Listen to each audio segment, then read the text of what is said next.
ఇప్పటి వరకు జరిగిన నా వ్యవసాయంలో నాకు ఒక విషయం అర్థమైంది. వ్యవసాయం నిరంతరంగా మారుతూ వస్తుంది. ఇక ఇందుచేతనే నేను స్వరాజ్ ఎంచుకున్నాను. ఎందుకంటే సమయంతో పాటు మార్పులోని ప్రాముఖ్యతని ఇది కూడా బాగా అర్థం చేసుకుంటుంది. స్వరాజ్ 50 ఏళ్ల ముందు వ్యవసాయంలో క్రాంతిని తీసుకువచ్చే ఉద్దేశంతో ప్రారంభం చేసింది.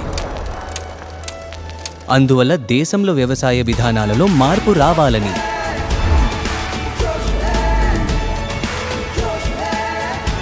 ఎప్పుడైతే వ్యవసాయపు ఛాలెంజెస్ పెరుగుతూ వచ్చాయో స్వరాజ్ తన ప్రొడక్ట్స్ మరియు మ్యానుఫ్యాక్చరింగ్ టెక్నిక్ని మరింత మేలుగా చేసింది.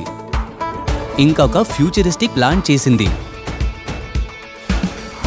ఇది మారుతున్న రేపటికై ఎల్లప్పుడూ సిద్ధంగా ఉంటుంది.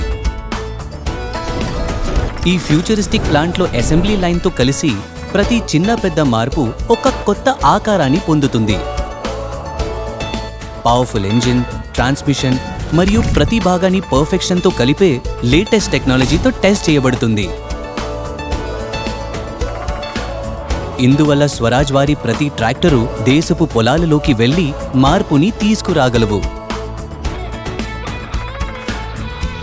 స్వరాజ్ వారు తమ ఫౌండరీని కూడా లేటెస్ట్ టెక్నాలజీతో వరల్డ్ క్లాస్గా చేశారు.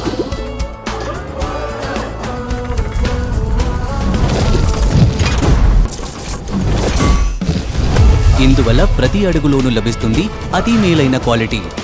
దీనితో ఎప్పుడు కానీ స్వరాజ్ ఆగదు, పని ఆగదు. అయితే ఇదంతా ఎలా సాధ్యమవుతుంది? ఎందుకంటే స్వరాజ్ వారి చాలా మంది ఇంజనీర్లు తమ ఫార్మింగ్ బ్యాక్గ్రౌండ్తో వస్తారు. వీళ్ళు రైతుకున్న ప్రతి అవసరాన్ని అర్థం చేసుకుంటారు.